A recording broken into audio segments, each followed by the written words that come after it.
In this presentation, we're going to be talking about the inverses of relations. And I'm careful to say relations and not functions because this does apply to relations, which remember from our previous lecture, sometimes a relation is not a function, but all functions are relations.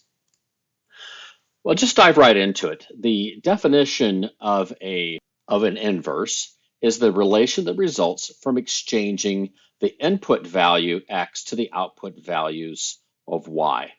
And so I'm just going to do a quick whimsical photo set we've got here.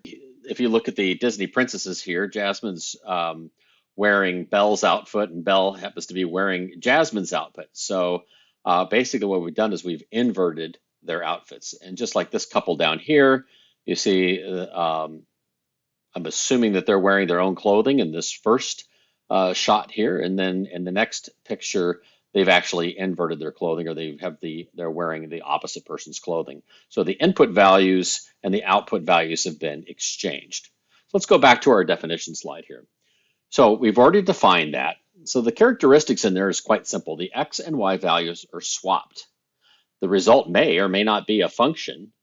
And if I plot the line y equals x, then the inverses are going to be symmetric over the y equals x line. And the function notation that we use for an inverse is f to the -1 or f prime of x. Okay. So let's give you an example of that. Okay, so here's my relation. I have 2 and 9, 2 and 9, 2 and 7, 6 and 5, and 8 and 3. Okay, so quick review. Is this a function? No, it's not a function. Why not? Because I have two values of 2 with two different values of y. So this cannot be a function, but it is a relation, and it does have an inverse, and the inverse of that, so now it's 9 and 2. 2 and 7 is now 7 and 2. That's all it is. We just reversed the x and y values. Over here, I have some non-examples. Okay, a lot of times people see inverses and they go, oh, well, it's 2 and 9. It's got to be -2 and -9. No, not the inverse, because my x and y values have not swapped. Okay, so that's not an example of an inverse. Here's some more examples here. The blue dots represent one data set, and the black dots are the inverse. And you'll note how these guys are symmetrical. This is this dashed line at where y equals x is always going to be this diagonal line here.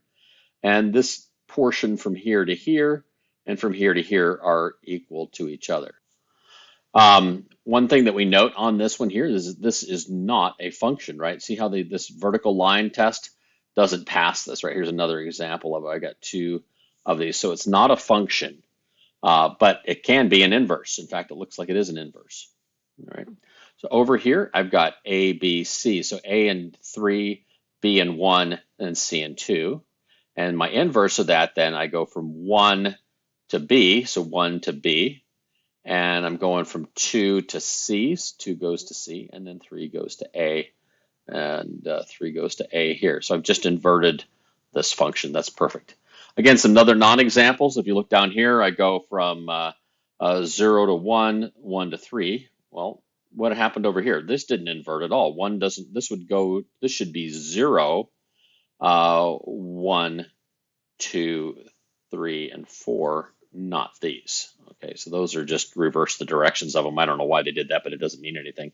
So this is not an inverse. Again, another non-example, I went from 2 to 5 and 4 to 7.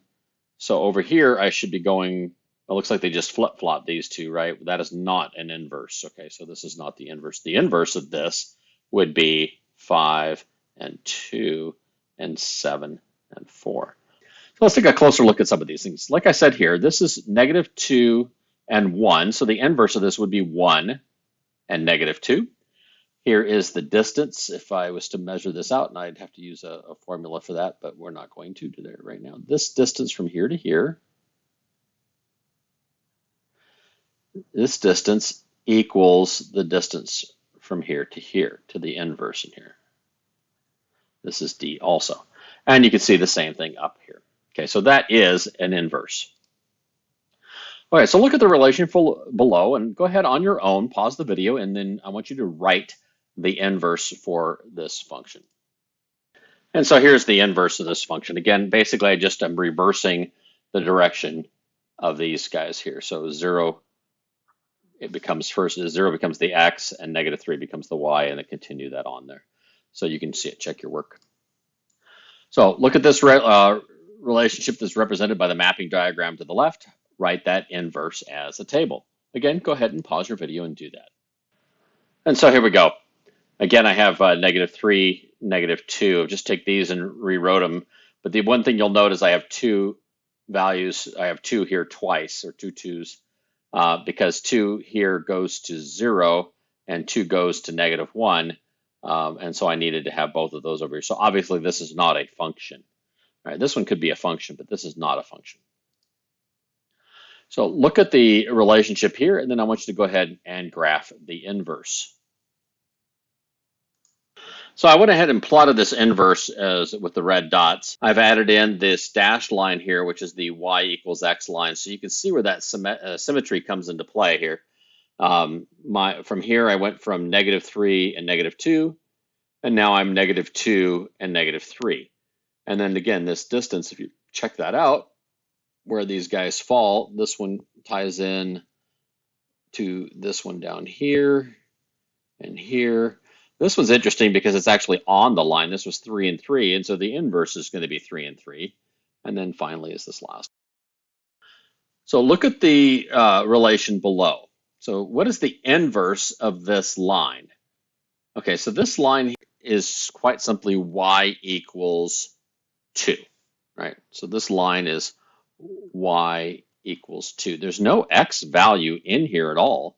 However, one would say that if I was to reverse this, then my x would equal 2, because what is this? When I say y equals 2, really, if I was to plot this out as a table with x values and y, I'd have infinite number of x values, but I'd have the same number for y. My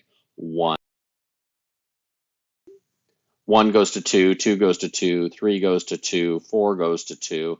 And so my inverse of that then would pretty much be the opposite of that, right? So I have x and y. And so now my x is always 2, 2, 2, 2, where my y is going to be 1, 2, 3, 4. And of course, that goes on forever. So, okay, so my new table here is x equals 2. And so again, that's going to be 1, 2. And just to keep it consistent, I'm going to go from +4 to -4. But my x is always 2. And then again, this asks me to add in the line here, y equals x. And you can see the symmetry there as well. As I go this direction, this line here is going to continue to go that same distance. Okay. So graph both f of x and then f prime of x using different colors. Okay, I'm going to go ahead and have you do that. I'm going to pause my video. Okay, so I've plotted these out here. This is my inverse value here, inverse function. This is my f of x equals 1/2 x minus 4, and then I inverted that. And you'll note here, if I project these lines down, these lines will eventually merge. And they'll merge at this point right here, which is -8 and -8, which of course is right along my y equals x line. And you can see how this distance stays the same on each side of the line. So I want you to read this description of this relationship below. Your last name is mapped to your social security number. So what would be the inverse of that? Well, your social security number is mapped to your name. All right, so we can also find these things algebraically. And basically what you do is you substitute the x and y values in here, and then you solve for x. So let me show you how that's done. So what I'm going to do is I'm going to, remember f of x is just y, right? So I could rewrite this as, this should be an equal sign here, by the way. So this is y equals 2 over 3 x plus 4. Now what I'm going to do is I'm going to reverse or flip-flop my x and y values. So I'm going to make this x equals 2 over 3 y plus 4. And now I'm going to solve this in terms of y. Okay, so I'm going to do that. I'm going to go ahead and divide or multiply both sides by 3 over 2 so I can get this over here. So I'm going to multiply this. Let's go with another color. Here, I'm going to multiply by 3 over 2. 3 over 2. And I'm not going to explain all this every time I do this. And then, so now I'm left with 3 over 2x equals y plus 4. So I'm going to subtract 4. And so I have 3 over 2x. And I have to subtract 4 from both sides. X minus 4 equals y. And so I could rewrite this as f negative 1, right? X equals 3 over 2 x minus 4. That is my inverse of that function. Let's try another one. Okay, so here I have f of x. So we're going to rewrite this. This is y equals 3x minus 1 over 4. And now we're going to go ahead and flip-flop my x and y's. So now I have x equals 3y minus 1 divided by 4. All right, first thing I want to do is get rid of this divided by 4 thing. So I'm going to multiply both sides by 4. And so now I have 4x, this cancels out, equals 3y minus 1. So I'm going to add 1 to both sides. And now I have 4x plus 1 equals 3y. Well, I got to get rid of this 3, don't I? So I'm going to divide by 3, or multiply it by 1 over 3. And this whole thing gets multiplied by 1 over 3. So now that cancels out. And I have y equals, and I could rewrite this as like I did up in the beginning up here. Right? So this is 4x plus 1 over 3. Or we can also write it as f to negative 1 x equals 4x plus 1 over 3.